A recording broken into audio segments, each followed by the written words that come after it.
Jennifer Gledhill and Owen Merritt were two people who barely crossed paths, one searching for a spark to escape her empty routine, the other desperate to protect a secret he thought was buried forever. Their lives should never have collided, but when they did, the result was a chain of events so dark and unexpected that it would leave an entire town shaken and searching for answers. Jennifer Gledhill's life looked calm from the outside, almost too calm for anyone to imagine the storm forming underneath. She lived in a neat brick house on the corner of Alder Lane, where the grass was always trimmed, the windows always polished, and the porch light always glowing at the exact same time every evening. To neighbors passing by, she seemed like the kind of person who had everything under control. She kept a steady job at a local insurance office, maintained polite relationships with the people around her, and never caused trouble. Her life moved in smooth, predictable lines, the kind that made others assume she was content. But predictability can hide things, and in Jennifer's case, it masked a growing sense of emptiness that she tried hard to ignore. Inside her home, silence had become a constant companion. Her marriage, once warm and hopeful, had faded into a series of short exchanges, missed meals, and long nights spent in separate rooms. Nothing dramatic had happened to break them apart, no arguments, no betrayals, just a slow drift that neither of them ever addressed. Jennifer felt herself shrinking inside a life that no longer felt like it belonged to her. She moved through each day on autopilot, completing tasks without emotion, smiling out of habit, and pretending everything was fine. The stillness of her routine began to feel like a cage she couldn't explain, even to herself. Work offered little relief. She sat at her desk, sorting paperwork, answering calls, and attending the same meetings week after week. She was efficient and organized, but no one really noticed her beyond that. Her coworkers saw her as reliable but forgettable, the kind of person who blended into the background. Jennifer didn't mind being private, but she longed for something that made her feel alive again, something that reminded her she still had choices, that her story wasn't already written. That hunger for something different started growing in small ways. She changed her jogging route. She lingered longer at the gym after work. She bought a new jacket that didn't fit the plain style she usually wore. None of these things were obvious to the people around her, but for Jennifer, they were signs that she was shifting, inching toward something she couldn't yet name. She had no intention of letting this desire lead her into danger. She only wanted to feel noticed, even if only by herself. But change, once started, rarely stops neatly. One minor decision often opens the door to another, and then another. Jennifer found herself pulled into situations she wouldn't have imagined months earlier, conversations that made her blush, looks that lingered too long, moments that awakened a part of her she thought had disappeared. She didn't jump into anything reckless all at once, but the boundary between harmless excitement and real consequences became thinner each day. She convinced herself that she still controlled everything, that she would know when to stop. The truth was that she had already crossed a line without realizing it. As she drifted further away from her quiet life, subtle changes began to ripple through her days. Her sleep grew restless. Her thoughts wandered during work. She kept secrets she had never needed to keep before, and though she tried to ignore it, a faint sense of unease began to settle into her mind. Like the warning tremors before a storm, she chalked it up to guilt or confusion, believing the feeling would pass if she just kept moving forward. She didn't yet know that someone had started paying attention to her in ways that had nothing to do with affection or curiosity. Someone had noticed the shift in her behavior and interpreted it with a far more dangerous imagination. Jennifer believed she was exploring a new chapter in her life, but she was unknowingly drawing herself into a web that had already begun tightening around her. The perfect facade of her world was beginning to crack, and the quiet town of Bramblewood would soon discover that behind the polished windows and tidy hedges lived a story darker than anyone expected. Jennifer's world changed slowly at first, in small shifts that barely registered in her daily routine. What began as harmless attention from a familiar face at the gym gradually transformed into something deeper. The man had always been there in the background. Another member focused on his workouts, polite but distant.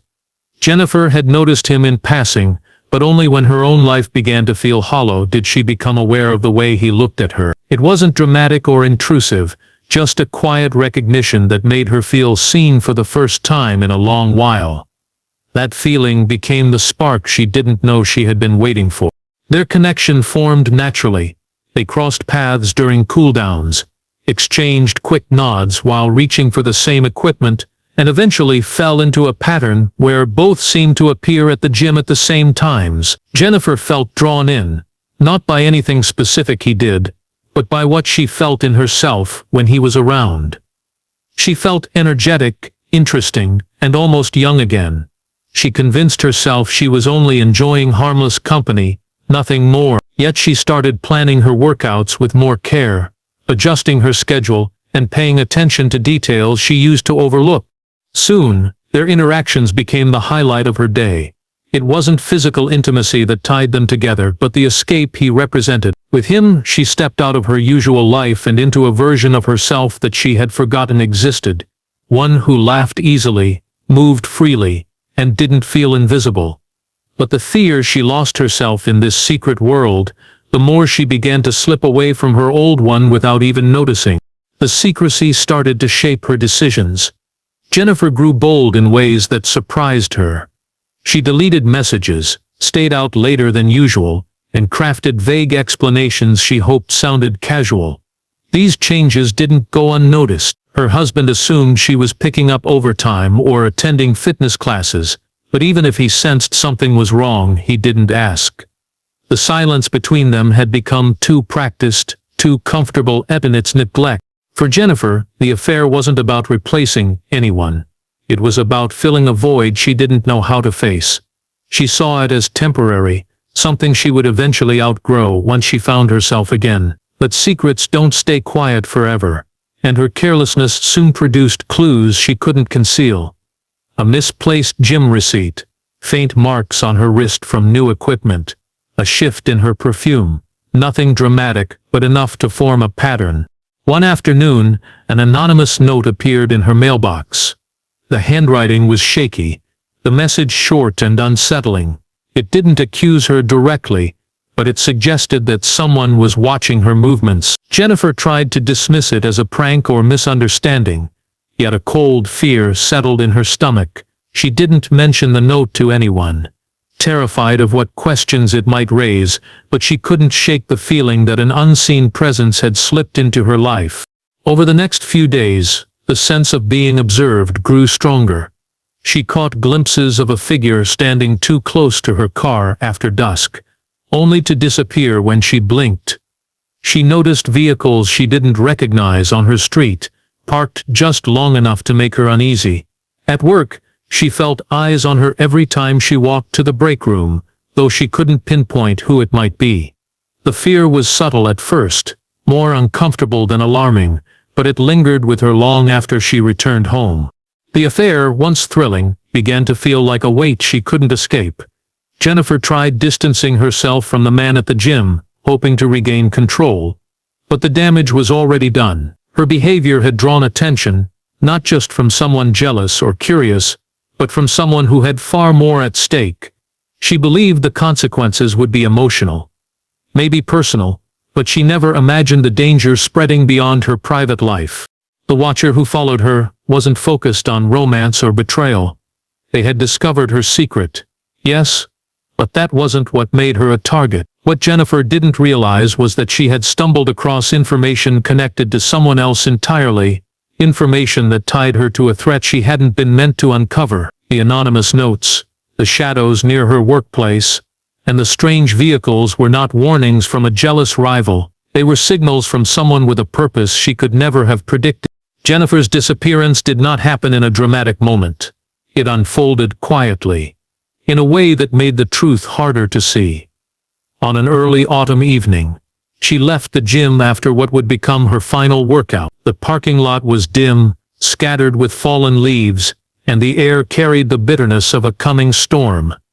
Nothing seemed unusual to anyone watching, yet somewhere in those final minutes, her fate shifted. She never returned home. When her husband woke the next morning to an empty side of the bed, he assumed she had left early for work. It wasn't until her office called asking about her absence that the first sense of panic began to form. Her car was discovered hours later, abandoned on Sutton Ridge Road, a narrow stretch of asphalt bordered by dense trees. The driver's door was open just 2 inches, as if someone had stepped out in a hurry or been forced from it. Her bag, wallet, and phone sat untouched inside, arranged neatly as though she had planned to return. The engine was cold by the time anyone arrived, but the surrounding ground held a scattering of disturbed leaves, footprints too smudged to read, and a faint drag mark that ended abruptly at the edge of the forest. Police taped off the area within minutes, but the evidence was already fading with the wind. The town reacted quickly, shaken by the suddenness of it all. Search parties assembled that same afternoon, sweeping through fields, creeks, and wooded trails.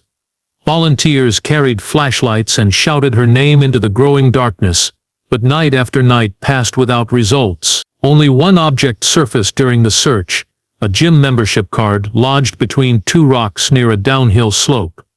It belonged to the man Jennifer had been secretly seeing. The discovery changed everything. Suddenly the quiet, private whispers of her affair spread into public speculation, and suspicion settled heavily on him. Investigators questioned him for hours, examining his schedule, tracking his movements. Jennifer's name filled every conversation in Bramblewood, but no one knew the truth. Someone had been watching her for weeks, growing more desperate with each passing day. Her disappearance was not a sudden act of passion or jealousy. It was the result of a calculated decision made by someone who believed she had uncovered too much. And while investigators expanded their search radius and re-examined every detail, the person responsible was still out there waiting, watching, and ready to move again if necessary. Detectives working Jennifer's case had spent weeks trapped in circles of false leads, public pressure, and contradicting clues. The affair had distracted everyone at first, casting suspicion in the direction easiest to believe. But as more evidence surfaced, it became clear that her disappearance had almost nothing to do with romance and everything to do with something far more calculated. The turning point arrived when investigators dug deeper into the digital records from her office. What seemed like a minor irregularity became the thread that slowly unraveled the truth. The files Jennifer accessed belonged to a project handled years earlier by one of her coworkers, a man named Owen Merritt. On paper, his record looked clean, if somewhat unremarkable. He appeared quiet, punctual, and responsible, qualities that allowed him to blend in without drawing attention. But the archived reports Jennifer viewed painted a different picture. They linked Owen to discrepancies involving client funds, entries adjusted after transactions were approved, and small amounts siphoned across multiple accounts. The pattern was subtle enough to evade audits, but suspicious enough to raise questions for anyone looking closely. The fact that Jennifer had accessed those specific files just before disappearing suggested she had stumbled onto something she wasn't supposed to see. Detectives questioned coworkers to understand why Jennifer would have been looking at historical financial data. Most claimed she was diligent, organized, and unlikely to investigate anything without a reason. Yet one coworker mentioned seeing Jennifer with a troubled expression a few days before she vanished, staring at her screen longer than usual. At the time, no one thought much of it. Now, with the case growing darker, that moment took on new meaning. Investigators decided to trace Owen's activity during the weeks surrounding Jennifer's disappearance. His behavior revealed a pattern, arriving earlier than usual, lingering after hours, and requesting access to files he claimed to need for backlogged work. Surveillance footage captured him pacing the office hallway long after others had left, checking over his shoulder as if listening for footsteps. His phone records showed multiple calls made late at night, all to numbers registered under prepaid accounts. Nothing pointed directly to violence, but everything hinted at a man under pressure. The real breakthrough came when officers pulled footage from cameras near Sutton Ridge Road, the location where Jennifer's car had been abandoned. A vehicle matching Owen's was seen traveling that route twice on the evening she disappeared, once heading toward the woods and once returning more than an hour later.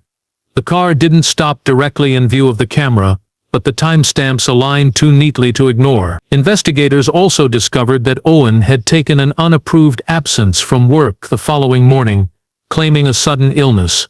His explanation seemed reasonable at first, but when placed alongside the timeline, it transformed into a glaring red flag. Little by little, a portrait of motive began forming. Owen had gotten away with his financial scheme long enough to believe the secret was buried permanently. Jennifer's accidental discovery threatened everything he had built around that deception: his job, reputation, and freedom. If she exposed the inconsistencies, an investigation would be unavoidable. Owen wasn't just fearful of embarrassment, he was terrified of being caught. Desperation often drives people to choices they never imagined making, and in this case, the desperation had been festering quietly. When detectives finally brought Owen in for questioning, he maintained an air of nervous calm, carefully measuring each response. He denied knowing anything about Jennifer's discovery, insisting he barely interacted with her. But when confronted with the footage of his car on Sutton Ridge Road, his composure cracked. His explanations shifted from coincidence to confusion, and then to claims of not remembering his route. The inconsistencies piled up quickly. Investigators also discovered that the gym membership card found near Jennifer's disappearance site had been planted intentionally. Owen had previously entered her office after hours, using a spare key he shouldn't have possessed. A forensic sweep revealed faint traces of the card's plastic on his desk drawer, suggesting he had handled it recently. The implication was clear: he had attempted to misdirect the investigation by pointing suspicion towards someone else. This wasn't a sudden act but a planned effort to hide his involvement. With the mounting evidence, detectives realized they were dealing with a man who had watched Jennifer long before she knew she was being observed. He had followed her, waited for her routines, and looked for the moment she was most vulnerable. The affair simply provided him with a convenient narrative to exploit. His true motive was never personal or emotional. It was rooted in fear, secrecy, and the belief that removing her would protect his hidden past. As the truth closed in, the case shifted from confusion to grim clarity. The person Jennifer feared in those final weeks was not a jealous observer or a suspicious husband. It was someone she barely noticed, someone who had quietly blended into the same spaces she occupied every day. The shadows that had followed her were never random. They were the calculated movements of a man who believed silence was worth any price. The investigation had finally uncovered the motive that connected every strange event, and now all that remained was proving how far Owen had gone to keep his secret intact. The final phase of the investigation brought everything into sharp, unavoidable focus. As detectives pieced together the last fragments of Jennifer's story, they uncovered a trail of decisions driven by fear, manipulation, and a determination to remain hidden. Owen Merritt had operated under the belief that he was clever enough to erase anything that threatened him, but the details he overlooked became the very tools that unraveled his plan. Months of frustration, confusion, and false leads finally aligned, revealing a truth far more chilling than anyone in Bramblewood had expected. When confronted with the combined evidence, his presence near Sutton Ridge Road, his late-night activity, the doctored office files, and the intentional placement of the gym card, Owen could no longer shield himself behind half-explanations. The weight of the investigation closed in around him. Slowly, piece by piece, he admitted the sequence of events that led to Jennifer's death. His confession was methodical, lacking emotion, as though he were describing a task he had completed rather than a violent act that had stolen a woman's life. He claimed he never meant for it to escalate so far, insisting that panic had driven him, but the precision of his planning contradicted every attempt to soften his guilt. Nothing about the crime had happened by accident. According to Owen's account, he had followed Jennifer for days before the night she vanished, studying her schedule, observing her movements, and waiting for the moment when she was isolated enough that no one would intervene. He had approached her near the wooded area off Sutton Ridge Road, where he believed her absence would go unnoticed until morning. The confrontation quickly turned into a struggle. Jennifer, frightened and confused, had tried to escape, but the remote location left her with nowhere to go. What happened next was abrupt, violent, and irreversible. Owen hid her body in a patch of thick undergrowth near a shallow creek bed, an area shielded by fallen branches and dense brush. It took search teams nearly 2 more days after his confession to locate her. The discovery shattered any lingering hope the community had held. Bramblewood, once known for its quiet streets and predictable routines, felt permanently altered. The contrast between Jennifer's ordinary life and the extraordinary danger she encountered left residents unsettled. People questioned how someone so unassuming could harbor such destructive intent without anyone noticing. The familiarity of seeing Owen at the office or passing him in the grocery store made the reality even harder to accept. He had been invisible not because he blended in, but because no one ever imagined he could be capable of such harm. When the case went to trial, the courtroom overflowed with locals seeking closure. The prosecution laid out the timeline with stark clarity, presenting evidence that painted Owen as a man whose fear of exposure had twisted into deadly resolve. The defense attempted to argue that he acted impulsively, overwhelmed by stress and paranoia, but the deliberate misdirection, the calculated planting of the gym card, and the surveillance footage showing his repeated trips to Sutton Ridge Road told a different story. The jury reached a verdict swiftly, concluding that the crime had been a conscious choice. Owen received a life sentence without the possibility of parole. After the trial, Jennifer's family held a small memorial in the wooded area where her car had been found. It was a quiet gathering, marked by grief but also by a sense of release. For weeks, the unanswered questions had weighed heavily on them, leaving them suspended between hope and despair. Now they finally had answers, even if they were painful ones. The truth allowed them to mourn fully, without the torment of imagining scenarios worse than reality. Bramblewood eventually returned to its routine, but the case remained an unspoken reminder that appearances could mask dangerous truths. Neighbors became more attentive, workplaces more cautious, and the sense of safety people once took for granted became something fragile. Jennifer's story lingered in the atmosphere of the town, a warning about the hidden risks that sometimes grow in silence, unnoticed until they emerge with devastating force. Though justice had been served, the impact of her disappearance and death continued to ripple through the community, ensuring she would never be forgotten.